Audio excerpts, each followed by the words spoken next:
headed to Walmart to pick up some groceries. I did a Walmart pickup order. I'm so grateful for this part of technology, because yeah, I don't grocery stores and having to be in spaces with a whole bunch of people it's a lot. Like, I get it, you know, I could just get up and go in the morning. Maybe I'll work myself back up to it, but I'm like actually enjoying just picking up the groceries. I actually like going to the grocery store. I do, when there's nobody in there. Like, I like picking up the fruit and touching it. Like, you know, I like that. I love the aesthetic of that part. But no, I'm not. People, it'd be too much. It's just. But anyway, so I'm headed to pick up some groceries and make breakfast for my family. Bakari's godmother came and spent the night with him. And oh my god, he was so excited. And it also gave us an opportunity to just go out and have dinner. Like, it literally was an hour, like because me and my wife, we older. It's not like, you know, well, my wife is always, she's never really been like the turn up person, but me on the other hand, like, raw. But I've grown that. Like, I've been having parties since I was like literally one, like, no exaggeration. Like, I've been having parties since I was one. I went to college, party hard. My dad always threw parties. My dad was known in the community for throwing parties. So for me, like, been there, done that. And I am just in this part of my life where I realize that, you know, I can't do all those different types of energies. And then on top of that, like, I'm just quiet. Like, I'm really like a quiet person. And I want to enjoy that. Like, and then plus I'm 38 years old. Like, you know, I'm good. Like, yeah, I'm good. I'm good. I'm good with all of that. I'm good. Like, yeah, we was yawning when we were freaking eating. Like, so yeah, but we had a good time. And I'm headed to go get some groceries and then make some breakfast and chill. So yeah, like, I'm at that age in my life where I like being in the house. You know, I like going out because I do love going out. Like, I love to go out to eat. But I prefer to go out to eat during the day, honestly. You know, and if we do a date night, not if we do, but the next time we do a date night, like, we'll both prefer something a little more quieter. But yeah, like,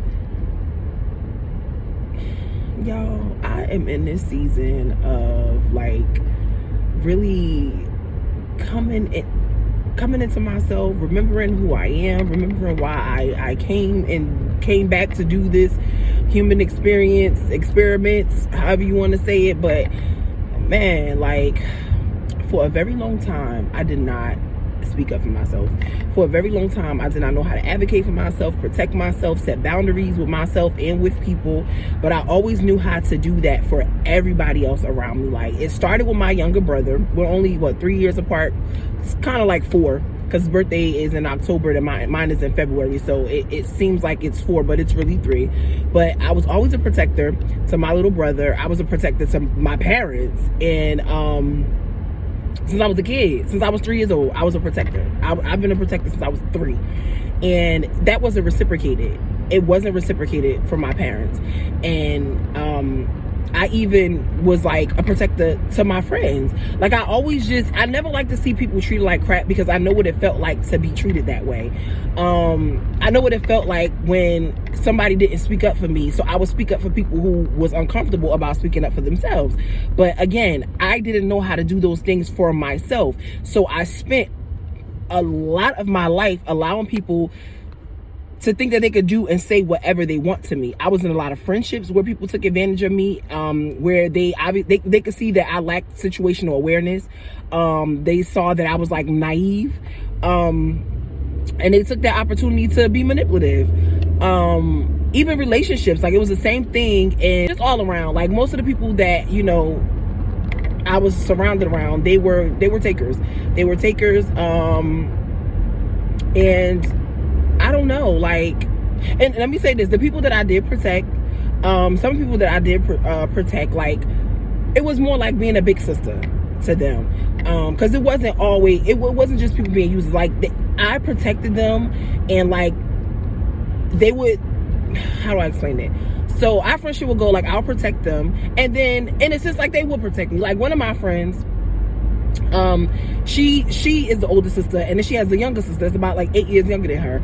And so I was a big sister to her because my friend was like really small when we were growing up. Like, she was really tiny, and like people used to try to take advantage of her and like come for her, and I didn't like that. Like I said, like like I know what that shit feel like for somebody to like be a bully to you. So I would protect her, and like I was her big sister, and in return, like, she used to go out and party and club, and like when she would see my boyfriend in college out doing bullshit, she would text me and like tell me like, oh yeah, I seen, and he couldn't stand her. Like, I remember she even told me, because I had a dad who, my parents were more like my friends. Like, I understand I have a soul contract with them and I'm working through that.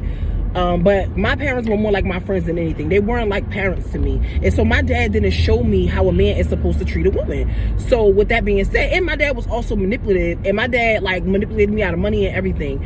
And so, a matter of fact, I remember my dad threw me a party and we basically split the money. I mean, from a business aspect, like, okay, I get, like, if he was teaching me that this is how it works in the business. But no, my dad is a narcissist, and my dad is very selfish and very greedy. So my dad split the money with me, and then he had brought a jacket for my sister, my late sister who transitioned. He brought a jacket for my sister, and my sister couldn't fit it. So he was like, Tasha, do you want the jacket? And I was like, yeah, Dad, I want the jacket. This nigga was like $40. So half the money that I made from the party, I gotta give that to you? Like, okay, so got it. That's how my dad is. So with that being said, I would deal with men that were just the same way. Like, men who will use me for my money. Like, one thing about me, like, I always had me some coin. Always had me some coin. I worked since I was 14 years old, a hustler. Like, I'll take that. I got that shit from my dad, being a hustler. Like, I always had a job. Always had me some coin. And so these men will take advantage of the fact, and I was very hyper independent because I had no choice but to be. So these men will take advantage of that. And this one particular dude from college, we had all went out, me, my friend that I was just telling y'all about, we all went out to eat. And I remember like paying for, I think I either paid for both of our food or split the bill. And so my friend looked at me and she was like, he's supposed to pay for your food. You're not supposed to be paying for your food. And like, I looked at her like she had 5 heads because, what? Like, I really didn't, that was foreign to me. That was foreign to me. Like, a man doing that, like, my dad didn't do that for me. He didn't do that. So I say that to say, like, some friendships, like, that was the balance. Like, I protect them, and then the things that my parents didn't teach me, like, those were the things that they were teaching me. So now that I am coming to myself, I am starting to, and remember who I am, I'm starting to hold space for those relationships, work on those relationships, like the friend I just mentioned. And the people who use me and manipulated me and took advantage of me, like, I'm just trimming off the fat. Like, I'm trimming off the fat, because I'm starting to realize that, like, for somebody to like do that, like, that is really fucked up. Like, that's something, that's, for you to be manipulative, like, for you to just just naturally be like that to somebody and take advantage of them, like, that says a lot about your character. And I used to be so hard on myself, like, oh my God, why did I let these people do that? Why did I let these people do that? Because my parents, the way my parents used to talk to me, they're both narcissists. My father's a flat out narcissist. My mom's a covert narcissist. They never took accountability. So when I used to try to speak up for myself, like, they literally used to flip it and say that it was on me. Like, my mom used to always tell me, like, oh my God, you were such an out of control teenager. But the reality is, the reason why I was an out of control teenager was because my mom didn't raise me. I raised myself. I raised myself, and I raised my mom. It came out because that's what it is. I raised my mom and I raised my brother. And my mom didn't teach me stuff. I had to learn a lot of things on my own. When I lost my virginity at a young age, I just got put on punishment. Like, my mom didn't deal with it. So I was just going through the motions like a regular teenager, but there was nobody to work through it with me. There was nobody to process it and coach me through it. Now, I can say my aunt was there for me. My aunt, the best that she knew how, like, she talked to me about stuff. Even the guy that I was dating at the time, his mother was there for me. Like, she took me to Planned Parenthood to get the birth control. My mom, she just did it. My mom didn't know how to deal with it. Like, she just literally just checked out and did not want to deal with me. Like, she didn't. It was different from my brother. Oh my God, I hate to see a dead animal. And I can feel it.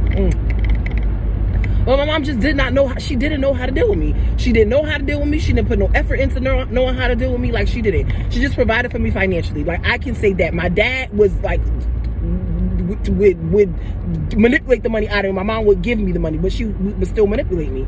So, what's my point? Because I went down there. Oh, I gotta make my way to this farm. I went down there. What was my point of that?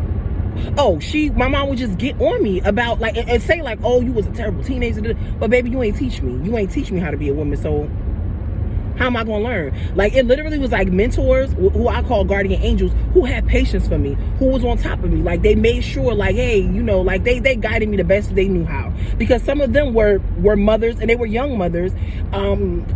But they still, you know, they took me under their wing. So gratitude to them. But I am just, I'm coming into myself and remembering who I am, and in doing so, like, I'm just starting to remember a lot of things. I'm starting to remember, like, well, why do you have this thought process? Well, why do you think this way about yourself? And I'm getting back to the root of why, and it's really because of the parenting. Well, lack of parenting. Like, my parents, you know, again, I'm learning that you pick these soul contract with people. So I have soul contracts with them, and this is what they're supposed to do, so that I can grow into this woman who helps the world.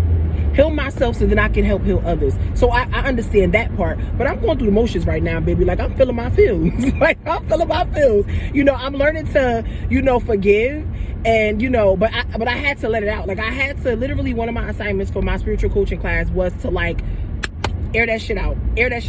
And, like, by the time I was done airing it out with my mother, with my father, and with my father's sister, like, at the end of the letter, I said to and my son father, I was like, I release you. But I release it, because I was holding that in, and it wasn't allowing me to be in healthy relationships with people who genuinely wanted to love me unconditionally, because I was still holding on to the people that didn't know how to love me unconditionally. So I'm just in that space right now of like clearing that shit out. I just had somebody who, we were friends for about like 12 years, and a long time ago, she stopped really being my friend. Like, it became competition. Like, everything out of her mouth was like something negative. Her taking a jab at me. Like, I used to get anxiety when I saw her coming. So I had to ask myself, like, do you want to still be in that relationship, or are you going to set your boundaries? Because if not, you're going to go through the same cycle with this person over and over and over and over and over. But what you going to do? And so I had to set a boundary. I tried talking to her once, and she didn't take responsibility of anything that I was saying. She wasn't listening to what I was trying to say to her. Like, she had an answer for everything. And I was like, okay, well, I tried. And I still tried to be her friend after that. And she showed me, like, bitch, I really don't like you. And it was a few days ago that was like the last straw. She made a comment about my legs, and like, she called them skinny. And she always had something to say about me. Always. Like, it was very rare that she would give me a compliment and leave it at that. I would always catch her looking me up and down. 1333, as I was saying that. I would always catch her staring me up and down. And it's like, damn, like, if you my friend, like, why you doing that? But what I also realized is that, not for nothing, love her to death. And that's something else I'm working on. Because whenever I am, like, ventilating about or processing the things that I went through with my family, like, I feel like to say the disclaimer of, I love them to death. Like, yeah, I love them, but it doesn't take away from the fact of that, you know, they did something that hurt me. So with that being said, that friend, the reason why she and I were friends for as long as we were was because that's exactly how my mom was to me. My mom didn't know how to, she didn't know how to embrace me being myself. Like, it made her uncomfortable because she made it about her. Well, she's my daughter. She knows how to be herself, and I don't know how to be myself. It was like more like she admired me, but she also didn't like me because of that. Like, she admired that I was, you know, free and myself and dressed how I wanted to dress, and I didn't care about what people thought. But then my mom also didn't like that. I guess it made her uncomfortable. So with that being said, this girl, my friend, that I called a friend, like, I think me being so free and being myself, it just made her uncomfortable. But I also realized when you do stuff like that, it's because you don't like yourself. Like, you're looking at somebody that likes themselves. Like, my mom, like, And even this friend, like, I went through a lot of shit, and it's a lot of things that I went through that my mom, she refuses to accept. And this friend, she don't know everything about me. But it's like, people, they'll get mad at you for being yourself. They'll see you dressed nice, and they'll be sizing you up like, well, who you think you is? Like, baby, if you only knew the amount of work I had to do to get in this space where I'm comfortable enough to come walking out. Some niggas are agoraphobic. Some niggas don't even like coming outside, right? So for somebody to just get dressed and go outside, like, you know, like, and they might have not been having a good day, or they working through so much, but they like, I feel good enough to go outside. Like, come on, let them be great. That's your shit. That is your shit, yo. That is your shit. But man, I'm getting tired of that. Like, I'm getting tired of being in these relationships where I know people don't like me. I am a highly sensitive person. I can feel people energy. I pay attention to people. Like, I watch everything. Like, I know some of that is a trauma response, and I also know that one of my gifts is to be able to read energy. So even if your mouth not saying it, your frequency, I'm picking up what you putting down. And I'm just like, no thank you. Like, I'm good. Like, I'm good. 16 as I was saying that. I'm good. Like, nah, I'm good. Like, because when you keep being around people like that, like, you're not able to grow. When you're around people who don't want to grow, you keep being around them with that mindset, like, y'all just gonna be like this together. And you could be doing this, like, you could be doing the work, and that's what I was doing. I'm doing the work, but I'm still around people that's right here. So they don't even know how to congratulate me. They don't even know how to encourage me, because they don't even have that for themselves. Can't work. That can't work. It can't work, man. You got to decide when you're tired. I try to take nuggets from my parents. Like, I try to remember, like, the lessons and keep those with me, right? Despite everything else. One thing my mom always said to me is, you will know when that plate is full. You will know when you're tired. And I was tired. I got tired because I'm like, what is it about me that feels that I should just keep being around people that I know don't like me? And the people that are trying to engage me, that are trying to make space for me, I'm avoiding them. That's love. I ran from unconditional love. Like, even my wife loves me unconditionally. I met my wife on a trip to Louisiana, and NOLA. I always wanted to go to NOLA, and that's why I met my wife at. Oh my God, like, oof. I know NOLA got a lot of shit with its spirits and all that stuff, but I mean, I'm a spiritual person. Like, I know it's heavy, but it was beautiful. I met my wife, and from the rip, my wife got to see my personality. She got to see that part of me that was like loud, and I was loud because it was a defense mechanism. Like, I was like, let me make myself the center of attention, because I don't know how to be off to the corner and be quiet. Like, I don't know how to just like observe and not have to make myself like, and that was a trauma response. That was a personality that I developed to keep people off of me, right? And my wife seen that, but then she also seen me keep walking away from the group. Like, we was out there doing our thing, but she noticed that I kept stepping away from the group and being in my own world, just being in my own world, and kept calling back my energy, gathering myself. So my wife got to see all of that in a few days that we interacted with each other. I was being thirsty as fuck. I ain't gonna lie. I was trying to get the draws. I was trying, but I'm happy that I didn't. I felt something with my wife. Like, I was trying to be toxic, but I felt something else with her. I was like, I don't know what this is, but I like this woman. And that was like the first time I've ever like been so open and honest about liking somebody like that, like liking a woman like that. Like, I've looked at women, but not for nothing, like, it would come out when I drink. Like, my family used to always joke, but like, we all know you when you drink, you gay. Like, no, it's been there. It's been there. Like, I just had to suppress it. Like, just because I didn't want to be judged and I wasn't allowed to be myself, I had to be what my family wanted me to be. But when I met my wife, like, it was something different. Like, I was like, who is this? Like, I could feel her light, her energy. And so she called me, like, she was texting me, and like, the rest is history. Like, and y'all know how lesbians do. Like, I'm still new to the community because I like denied myself, but it happened fast. But we took our time. Like, compared to how we were in our past relationships, we did take our time. Like, we ain't just into the shallow end. Like, we didn't. We dipped our toe, and then this, and then like, we put the whole body in eventually, and then, you know. But yeah, like, we met in April, we got engaged in August, and was married that following year, February. Best decision ever though. We working through, like, we both going through a healing journey, and I couldn't have asked for a better person. Like, my wife she don't judge me. Like, she'll call me on my shit, but it's with love. And I say all of that to say, like, that's the type of people that you want to be surrounded by. That's the type of people you need to be surrounded by.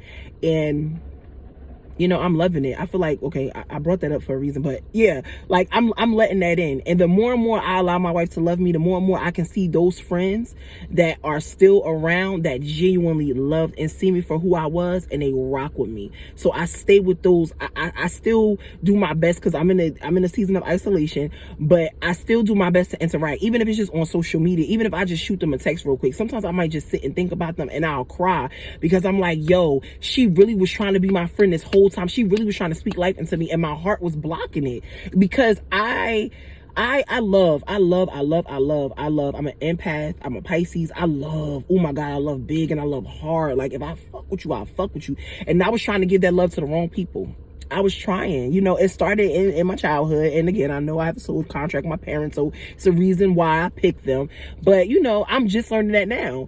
Growing up, like, I was trying to love on people who didn't even know how to love themselves. And I mean, I guess that's the lesson that I have to keep processing. But now, like, I now going through this, I recognize the people that genuinely love me. Like, they love me, and I'm doing my best to just maintain. I know we all, stuff be going on with us, life be life, but I still reach out to them, just check on them, like, hey, how you doing? Or like I just said, I'll sit with, and I'll like, oof, I'll feel their love, and I'll cry. I got one friend, yo, that's my dancing buddy. That's my dancing buddy. And we always say she don't play, right? And I love that energy about her. She don't take no shit from nobody. And she taught me that. Like, don't take no shit from nobody. 2333, as I'm saying this, support. Yep, my girl support.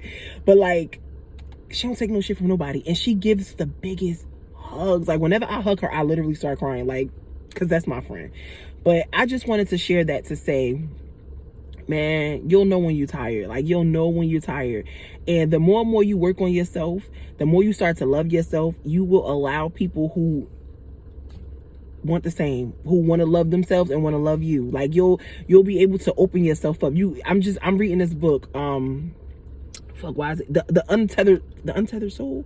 I've been trying to read this book for years now. Like, I got this years ago, and like I'm starting to like read into it more. And one of the things that I just read, the author was saying, like, you have to learn how to be open, like, just open, like, let things pass to you. And my spiritual coach always say that you gotta let things pass through you. Like, when you like clam up like that, it gets stuck.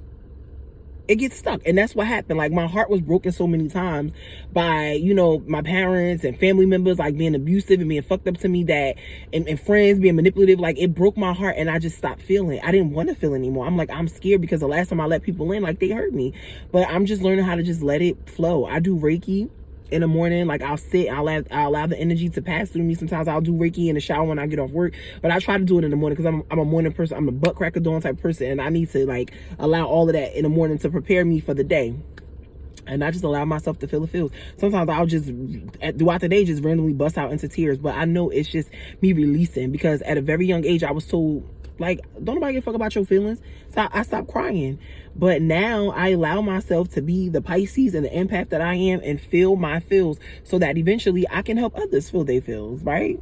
So I just wanted to share that. Like, I'm just sitting here, Park. I need to get my order, but I like the fact there's not a lot of people outside. This is my kind of environment. Not a lot of people to interact with. But I just wanted to share that, y'all. Love, peace, and hair grease. And the more I grow and process, I'm going to share it with y'all, because I hope that it helps somebody, because I know it's hard, especially for us brown girls. Like, our history is trauma. Like, our history is being overlooked and treated like shit and gaslit and all that stuff. So, you know, I'm just learning what I came here to do. So I'm just learning how to do my part, right? But I love y'all. Highly melanated. Don't forget to like, share, and subscribe, so whenever I post something, you'll get that notification. I love y'all. Peace.